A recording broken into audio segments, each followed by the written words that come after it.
Hace muchos, pero muchos años atrás, cuando yo era más joven, al poquito tiempo de haber ingresado a la iglesia, a este camino del Señor, eh, siempre me ha gustado tocar la guitarra, ¿no?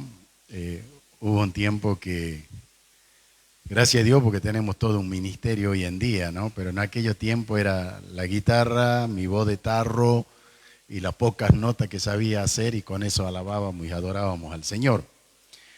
Y había una canción que a mí me impactó mucho, ¿sí? No era un corito, sino una canción. Y el tema decía, ¿sí? Para morir nació. Así se llamaba la canción. Para morir nació. Hablaba de la historia de Jesús, ¿sí? O sea, del propósito para el cual Él había venido a esta tierra, ¿no?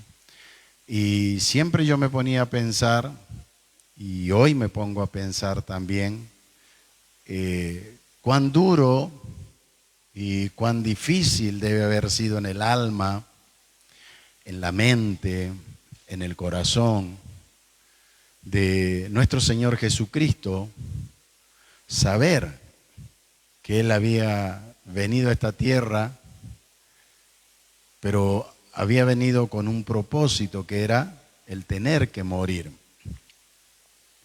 Y no iba a ser una muerte común, ¿sí? No iba a ser una muerte sencilla, simple, natural, normal, sino que fue una muerte horrenda, una muerte cruel, por todo el proceso que Él pasó hasta que, ¿no es cierto?, en la cruz Él pudo decir: Señor, te entrego mi espíritu, ¿sí?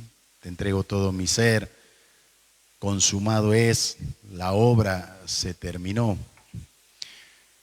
Y siempre pensando en la historia de Jesús, cada vez que le nombraban, quizás Él estando en Galilea, estando en Capernaum, andando por Zabulón, andando por diferentes lugares, quizás le nombraban Jerusalén, llegaba a su memoria Jerusalén, me imagino que inmediatamente asociaba, ¿sí?, todo lo que le iba a acontecer en Jerusalén.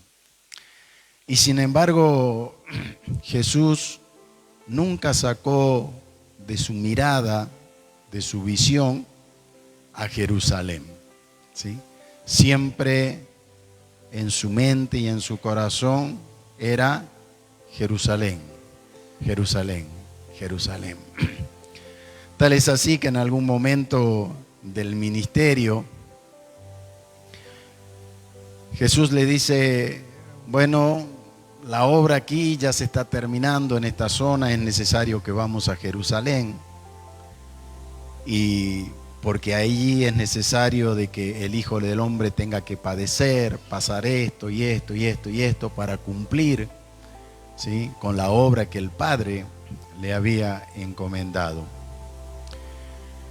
Y eso a mí me hizo en esta semana reflexionar, y le doy gracias al Señor por esta mañana, por la reunión que tuvimos con los chicos de alabanza y adoración. Tuvimos un tiempo lindo acá de ayuno, realmente un tiempo de oración, de ministración, muy bonito a la mañana. Y chicos del ministerio, no es que esta palabra es por lo que pasó esta mañana, ¿sí? Ya el Señor había puesto esta palabra en mi corazón y tiene que ver mucho también con lo que hemos hablado esta mañana, y es una respuesta a todas aquellas cosas que hemos planteado en esta mañana en la reunión, pero también es algo que toda la iglesia, la Casa Va Padre, los amigos que nos visitan, tienen que procurar hacer, ¿sí? De nada vale saber lo que tengo que hacer si no lo hago, ¿sí? De nada vale saber lo que tengo que hacer si no lo hago, ¿sí? ¿De qué vale tener tanto conocimiento, inteligencia, conocimiento, discernimiento, ciencia, revelación, todo lo que usted quiera, ¿no es cierto?, nombrar a favor de su vida. Si con todo ese caudal que usted tiene, con toda esa bendición, con toda esa riqueza que hay en su ser interior, usted no hace nada, ¿sí? Y yo me pongo a pensar, ¿de qué hubiera servido si Jesús, sabiendo todas estas cosas, no hacía lo que tenía que hacer? Y muchas veces en la vida, el hacer cosas no es fácil, ¿sí? No es fácil. Porque el hacer cosas para alcanzar determinados objetivos, alcanzar sueños, metas en nuestra vida, muchas veces implica renunciar a muchas cosas, implica sufrimiento, implica aflicción, implica señalamiento, juzgamiento, implica morir a nuestro yo, ¿no? Y muchas veces eso nos da miedo, ¿sí? Quizás, y por eso es que no hacemos lo que tenemos que hacer, porque tenemos miedo. Miedo quizás al dolor, miedo a la aflicción, miedo, ¿no es cierto?, a lo nuevo, miedo a lo que nos vamos a encontrar si nosotros comenzamos a obedecer. Pero el temor paraliza, el temor ata y el temor te priva, primero, de cumplir con los propósitos del reino de Dios para tu vida y a través de tu vida. Y segundo, ¿no es cierto?, te impide alcanzar todas aquellas cosas que el Señor en los cielos ya escribió desde el momento en que fuiste engendrado en el vientre de tu madre. Tu historia personal, tu historia celestial, tu historia divina, la verdadera historia de tu vida, ya fue escrita, ¿sí? Ya fue escrita. Quizás en tu caminar diario, ¿no es cierto?, has cometido errores, has ido por caminos que no debías, has hecho cosas que no correspondían, pero eso no tiene que ver con tu historia personal. Tu historia personal es la que Dios escribió en los cielos, ¿sí? Así como había escrito toda la historia de Jesús. Para morir, nació. Entonces, para poder alcanzar, ¿no es cierto?, el clímax, el cumplimiento, ¿sí?, de lo que Dios había determinado, Jesús tenía que hacer cosas. Por eso, en esta noche, quiero compartirle Juan, capítulo 13, y podamos reflexionar sobre lo que el Señor quiere para con cada uno de nosotros, lo que el Señor quiere para nuestra vida espiritual, para nuestra vida secular, ¿sí?, para nuestra vida cotidiana, en nuestro trabajo, en nuestra relación con nuestra familia, con nuestros amigos, en los proyectos, en los sueños que vamos a tener por delante. Juan capítulo 13,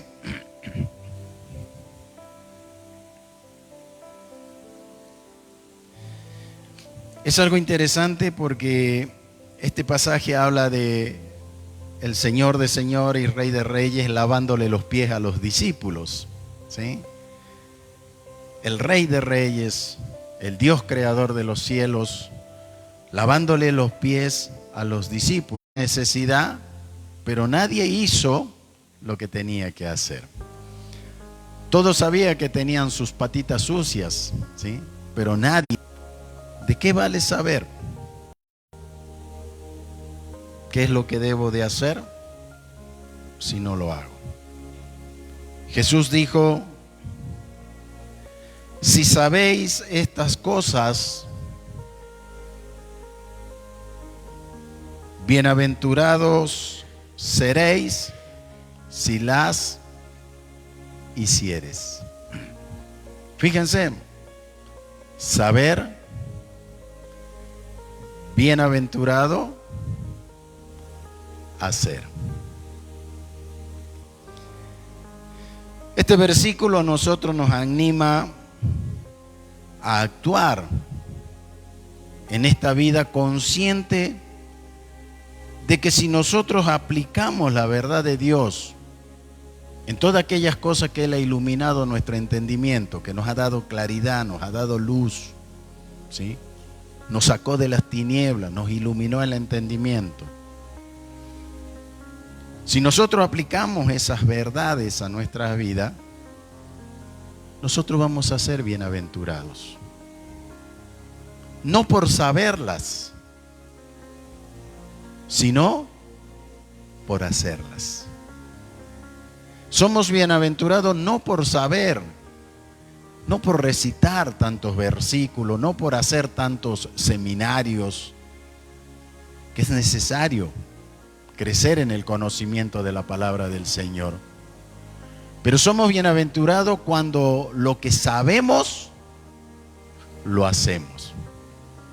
Cuando lo que sabemos, lo hacemos. Entonces esta verdad nos anima.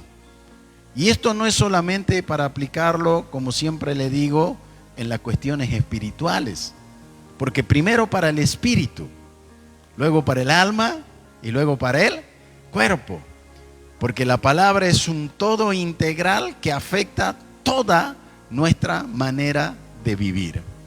Entonces la palabra tiene que ser aplicada a todos los ámbitos de nuestra vida.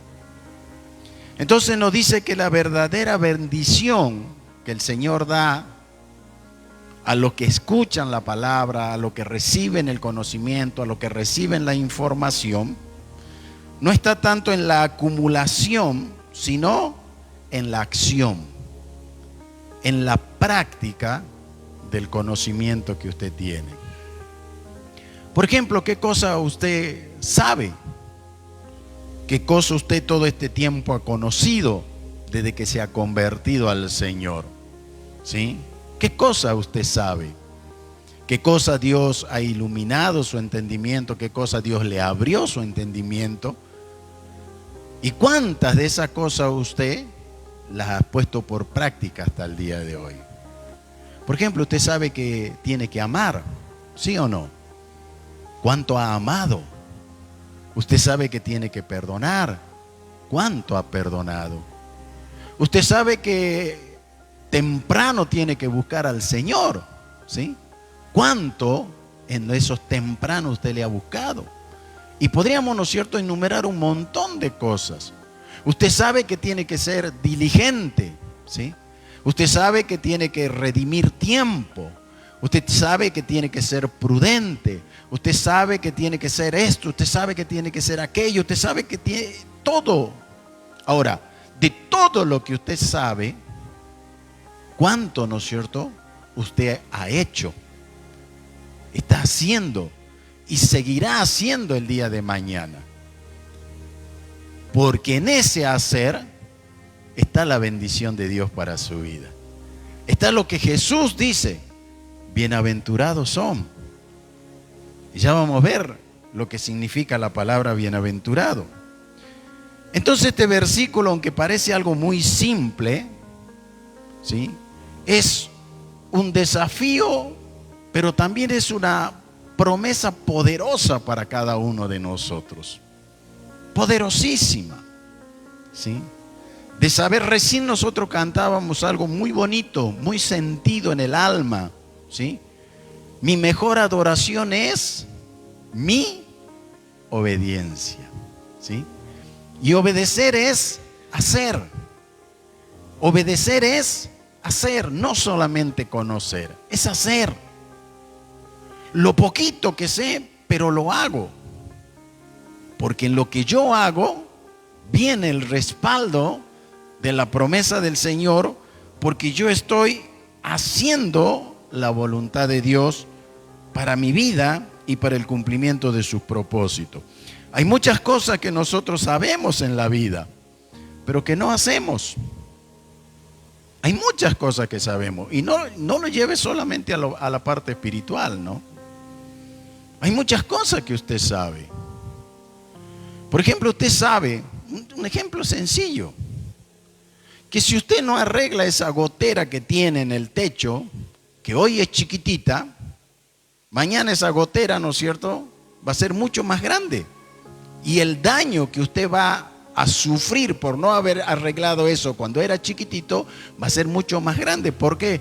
Porque se le va a humedecer la pared, se le va a podrir, ¿no es cierto?, lo que es el cielo raso, va a tener que comprar membrana, va a tener que llamar a alguien que haga el trabajo y un montón de cosas más. ¿Sí o no? Pero usted sabe que usted tenía que arreglar eso cuando surgió el problema. ¿Sí o no? Pero ¿de qué vale saberlo si usted no lo hizo? Por ejemplo, los que tienen vehículos, ustedes saben, ¿no es cierto?, que sí o sí cada tanto tienen que ir, ¿no es cierto?, a la gomería y calibrar nuevamente, ¿no es cierto?, las gomas del vehículo y mantenerlas calibradas. ¿Por qué? Porque en todo el calor que hay, ¿no es cierto?, las gomas se desinflan y usted anda con, ¿no es cierto?, el auto, ¿no es cierto?, con las gomas desinfladas y las gomas se deforman, ¿no es cierto?, se echan a perder y después, dice, que el Señor no me bendice, que ahora tengo que comprar goma nueva. Pero vos sabías que tenías que calibrar, tenías que cuidar. ¿De qué te sirve saber eso si no lo hace? ¿Están entendiendo? Sí, ¿no es cierto? Sí, somos personas inteligentes, ¿no? Somos personas inteligentes. Pero la inteligencia tiene que ser puesta en práctica, lo tenemos que hacer. Entonces, la realidad es que si conocemos algo pero no lo ponemos en práctica, de poco sirve todo lo que conocemos. El conocimiento es importante, pero la acción lo es mucho más. Saber que el ejercicio físico es saludable,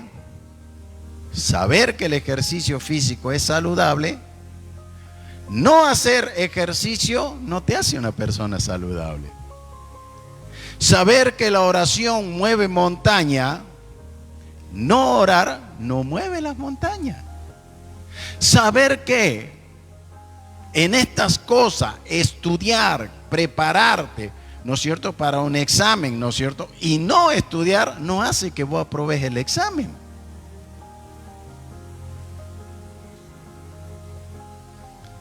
Saber que tenés que amar a tu esposa y no la amás, no hace que ella se sienta amada. ¿Vieron que muchas veces nuestras esposas dicen, ¿me amás? Pero claro que te amo, demostrámelo, dicen, ¿no? ¿Sí o no? ¿Ah, no se lo dicen a ustedes? ¿O hace años que ya no le dicen ya? Bueno, demostrámelo, mostrámelo.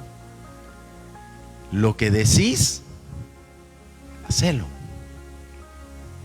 Por eso Jesús dijo, si saben estas cosas.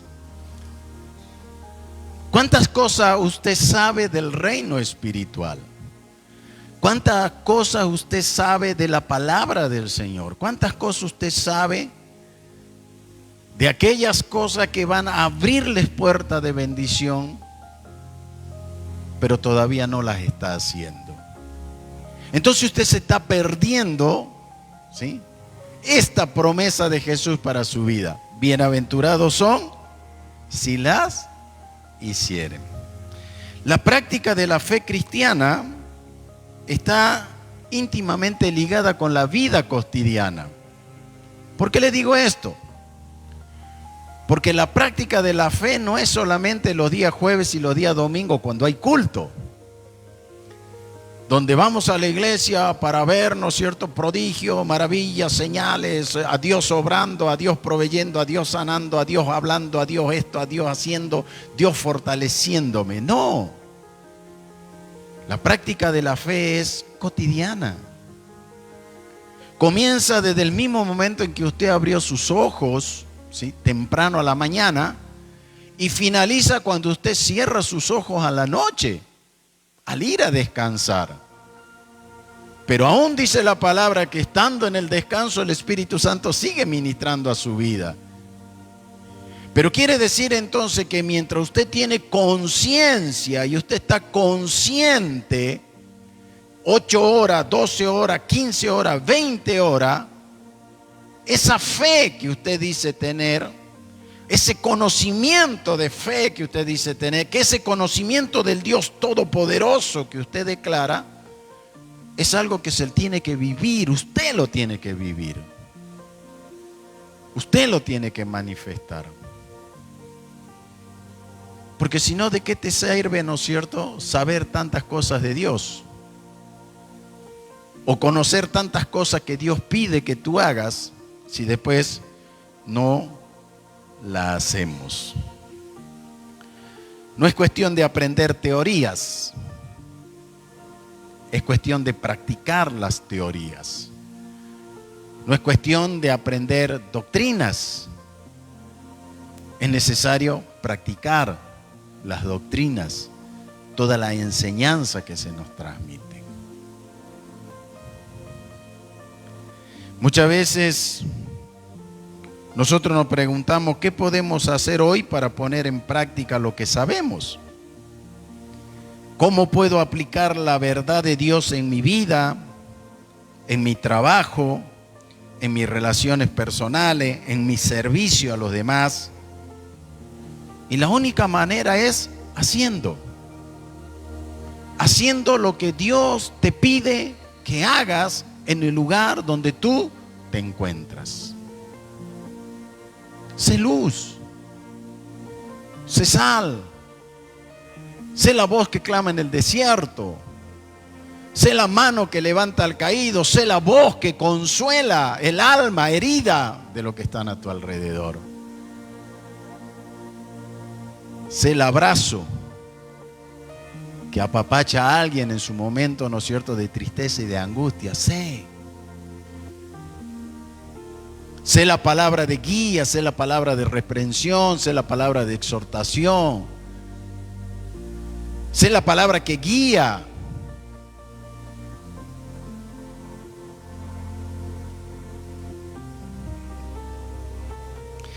Muchas veces nos quedamos atrapados en el sé lo que debo de hacer. ¿Nunca escucharon ustedes? Yo en mis épocas de papá adolescente, ¿no es cierto? Eso escuchaba siempre en mis hijos adolescentes.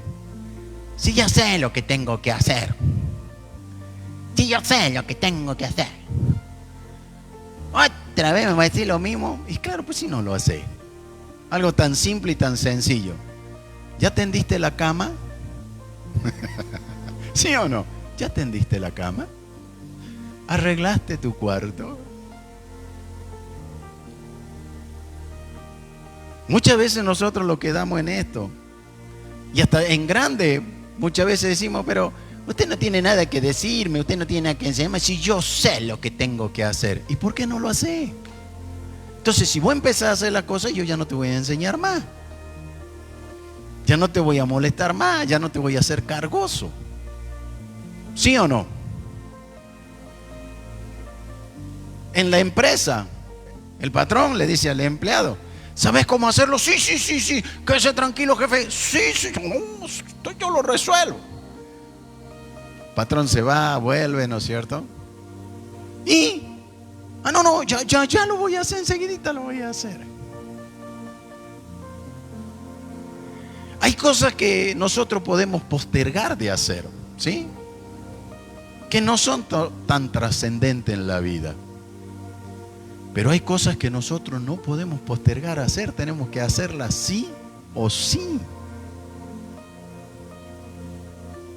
Porque si no lo hacemos, lamentablemente ese no hacer puede acarrear situaciones mucho más complicadas para el después en nuestras vidas. En la vida personal, en la vida del estudio, en la vida del trabajo, en la vida del matrimonio, en la vida.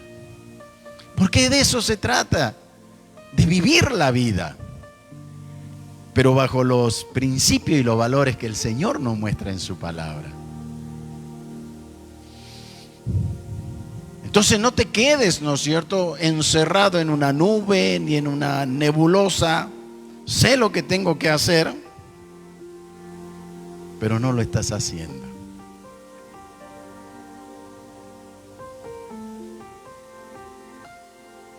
Pero es que si yo lo hago, eso me va a costar, me va a doler, me va esto.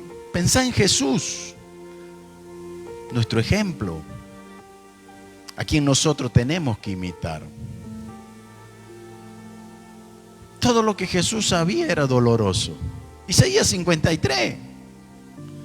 700 años antes el profeta Isaías ya había, ¿no es cierto?, profetizado todo lo que le iba a pasar al Señor Jesucristo. Yo me imagino que en algún momento Jesús agarró los rollos, ¿no es cierto?, y leyó Isaías y dijo: mamma mía, todo lo que me espera.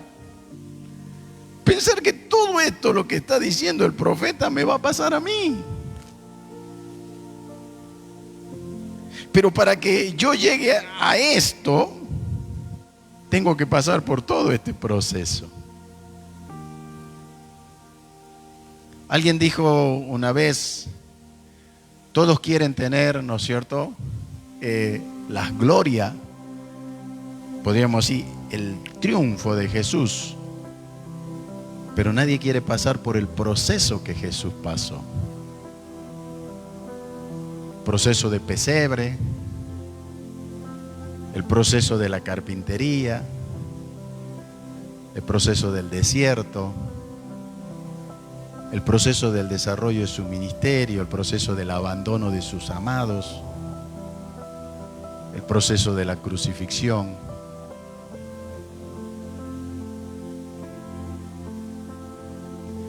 ¿Cuántas de las cosas que usted sabe que Dios le ha mostrado y le ha revelado, usted la está haciendo?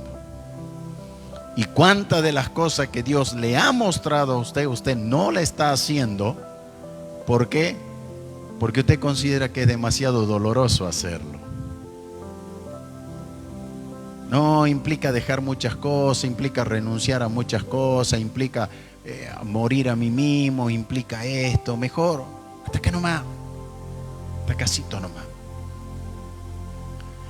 Pero hasta ese acá nomás, tú te estás perdiendo lo que el Señor dice: bienaventurado eres si lo haces. Ahora, ¿qué significa la palabra bienaventurado? Porque eso es lo que yo quiero, ¿no es cierto?, en esta noche dejarle metido en su mente y en su corazón, y que el Espíritu Santo trabaje en usted en esta semana. ¿Qué significa la palabra bienaventurado? ¿Para quién se aplica la palabra bienaventurado?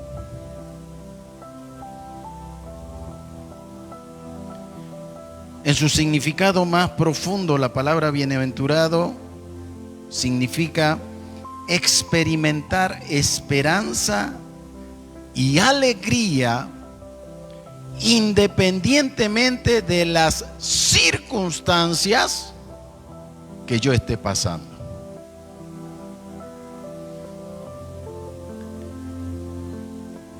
Y eso me hizo pensar a mí cuando la carta de los Hebreos dice que Jesús, por el gozo puesto delante de él, él fue a la cruz a morir por nosotros. Jesús era bienaventurado. Jesús, ¿no es cierto?, experimentaba en su ser esperanza, alegría, ese gozo de saber que independientemente de la circunstancia que a él lo estaban rodeando, él estaba obedeciendo y estaba cumpliendo el plan de Dios para su vida y a través de él para toda la humanidad. Porque muchas veces nosotros quizás creemos que ser bienaventurado es, el camino es de rosa, sin espina, que nos metemos al lago, ¿no es cierto?, y no va a haber tormenta, no va a haber olas. No, la palabra bienaventurado es experimentar esperanza y alegría independientemente de las circunstancias. ¿Por qué? Porque uno está alineado con la voluntad de Dios.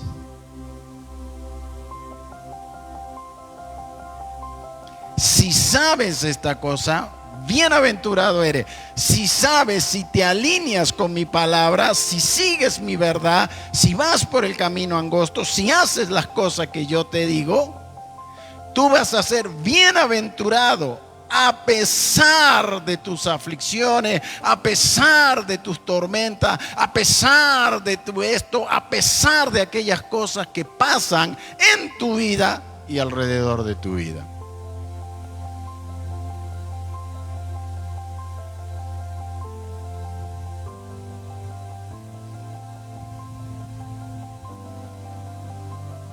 O sea que vos vas por sobre tus dificultades, por sobre tus problemas, por sobre las situaciones difíciles que vos estás viviendo.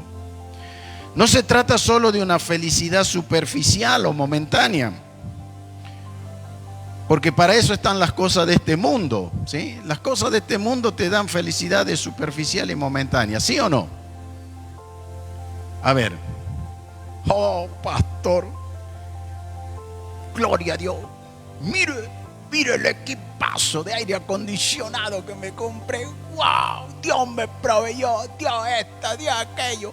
Mire, oh, qué felicidad tenemos en el hogar. A la noche, ¡pum!, un golpe de luz, se te quemó tu aire acondicionado. ¿Sí o no?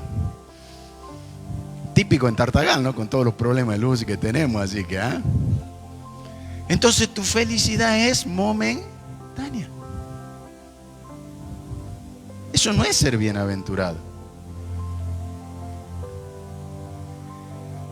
Bienaventurado es la capacidad, en medio de la dificultad, tener la esperanza y la certeza de saber que Dios tiene control de todas las cosas.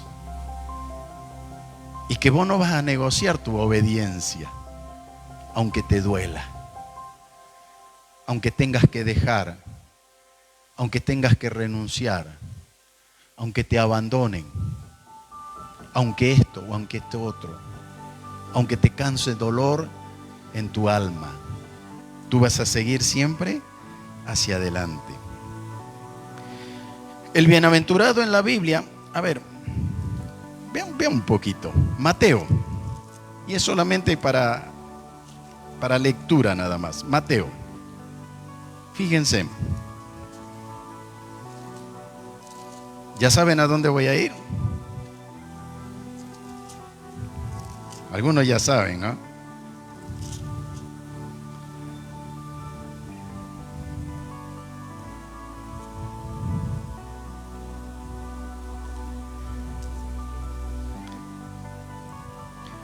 Mateo capítulo 5.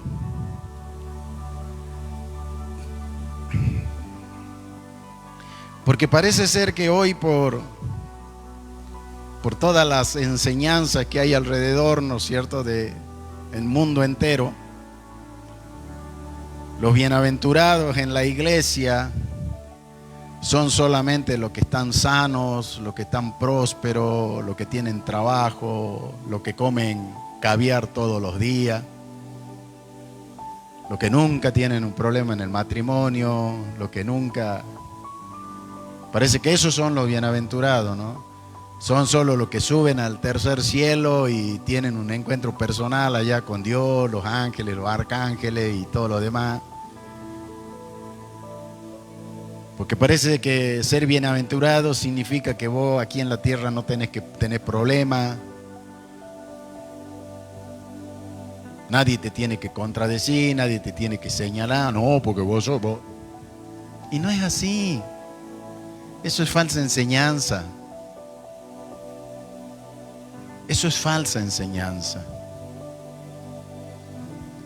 Porque el bienaventurado es la persona que es independiente a la circunstancia por la cual está pasando. Podríamos decir un bienaventurado es un Daniel. ¿Fue Daniel dónde? En el foso de los leones. Bienaventurados fueron los amigos de Daniel, que fueron echados ¿dónde? Al horno de fuego. ¿Sí o no? Que a pesar de su circunstancia de dolor, ellos no negociaron su esperanza y su obediencia a la verdad de Dios. Entonces ellos sí fueron hombres bienaventurados. Y fíjense en lo que dice Mateo. Y mientras los leo, pido por favor que los músicos puedan pasar. Dice, bienaventurados los pobres en espíritus. Bienaventurados los que reconocen su necesidad espiritual. Yo no necesito de nadie. Bienaventurado es cuando reconoces tu necesidad espiritual. Porque de ello es el reino de los cielos. Bienaventurados los que lloran. ¿Cuántos lloran acá? Mamma mía. Si no, habré pasado noches llorando yo, madrugadas.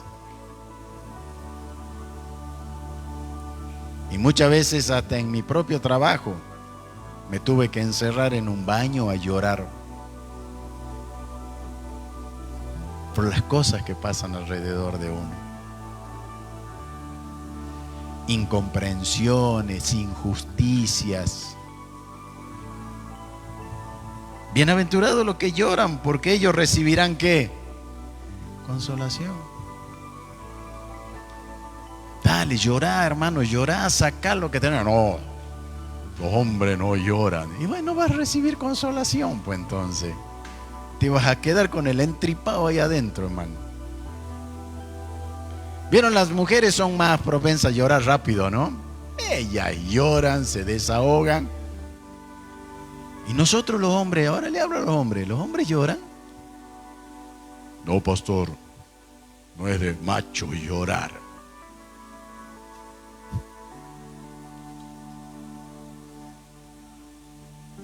¿Has llorado, varón? ¿Sabes que llorar te hace bien? Pero no hay nadie que esté a mi lado. El Espíritu Santo de Dios te va a consolar en ese momento. Él va a enjugar todas tus lágrimas. Es más, la va a recoger, dice el Padre, en el cuenco de sus manos. Bienaventurados los que lloran. Hay una bendición ahí. 5. Bienaventurados los mansos. Mansos. Mansos. Aquí van a saber quién tiene los pantalones en este lugar. ¿Sí? Aquí vamos a ver quién, qué se creen. Bienaventurados los mansos. Bienaventurados los que tienen hambre y sed de justicia. Bienaventurados los misericordiosos. Bienaventurados los de limpio corazón. Bienaventurados los pacificadores. Bienaventurados los que padecen persecución por causa de la justicia.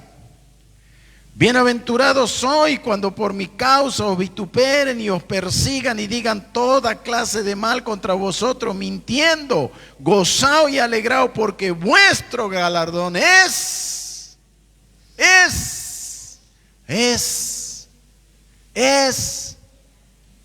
dilo, es grande.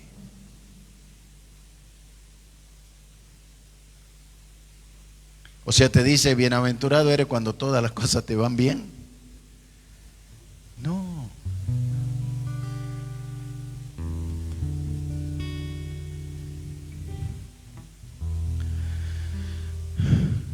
Mi hermano querido, si nosotros vamos a la Escritura,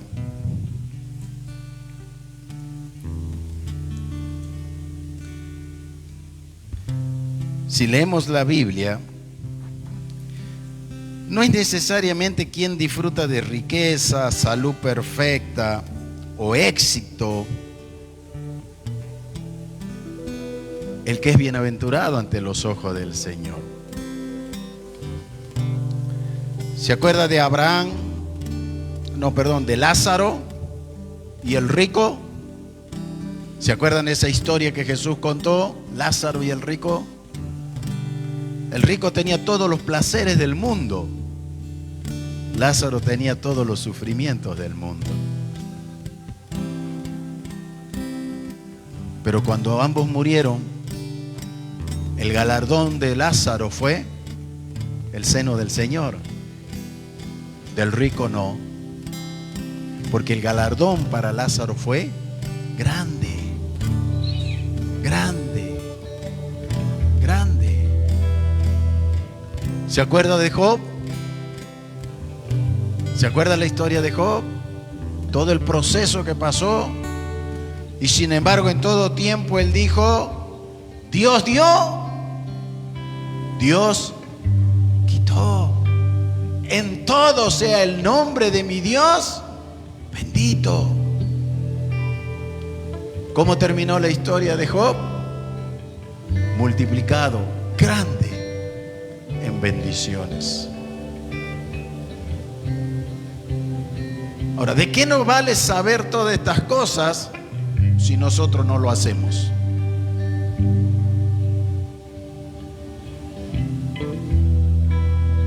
¿No dice la palabra del Señor que debemos dar gracia en todo?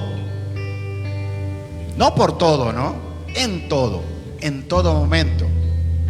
En momentos de tristeza, en momentos de alegría, en momentos de riqueza, en momentos de escasez, en momentos de salud, en momentos de enfermedad, en momentos de trabajo, en momentos en que no tengo trabajo, en todo momento. Ahora, ¿de qué te vale saber que tenés que dar gracias si en esos momentos difíciles no lo estás haciendo? Te estás perdiendo el ser bienaventurado. Te estás perdiendo la bendición de Dios sobre tu vida. Sabes, pero no haces. Entonces, hermano querido, la Escritura nos muestra que Jesús denominó bienaventurados a quienes sufren, a los humildes, a los pacíficos, a los perseguidos, a los señalados, a los que sufren injusticia. Jesús dijo: esos son bienaventurados, porque no negocian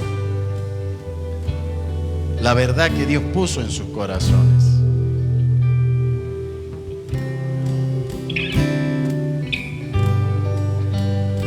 Mateo 5:3-10 nos muestra que cada cual, sin importar la circunstancia, puede ser considerado bienaventurado si permanece en la fe y hace lo que la palabra del Señor le reveló y le iluminó en su entendimiento.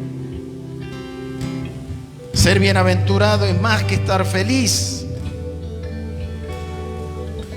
Ser bienaventurado es vivir en la gracia de Dios.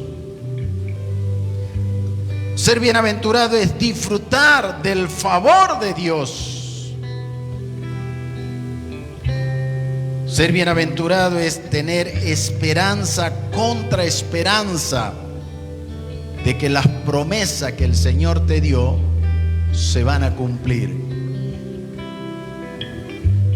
Se van a cumplir. Pero también quizás hay cosas que esperas y que no la vas a alcanzar. Como dice Hebreo 11, muchos murieron esperando alcanzar y no alcanzaron lo que esperaban. Pero no por eso dejaron de hacer lo que tenían que hacer.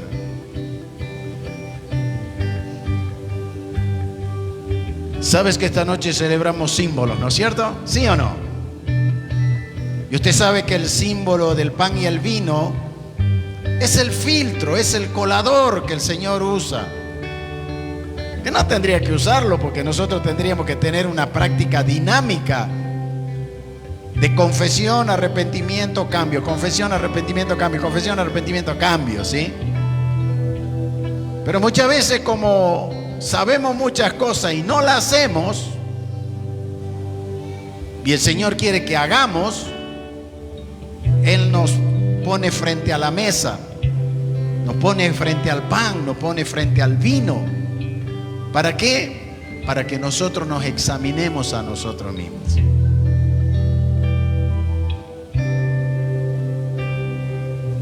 para que nos examinemos. En esta noche entonces el pan y el vino, al tenerlo en tu mano, es como que te dice: sabes mucho. ¿Cuánto estás haciendo?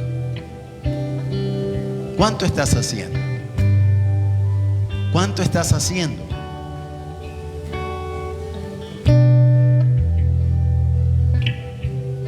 Quizás algunas cosas estás haciendo y otras no. Da gracias al Señor por lo que haces, estás haciendo. Pero esta noche es un compromiso con el Señor de comenzar a hacer aquellas cosas que no venías haciendo. ¿Para qué? Para que seas bienaventurado. Para que seas bienaventurado. Para que seas bienaventurado.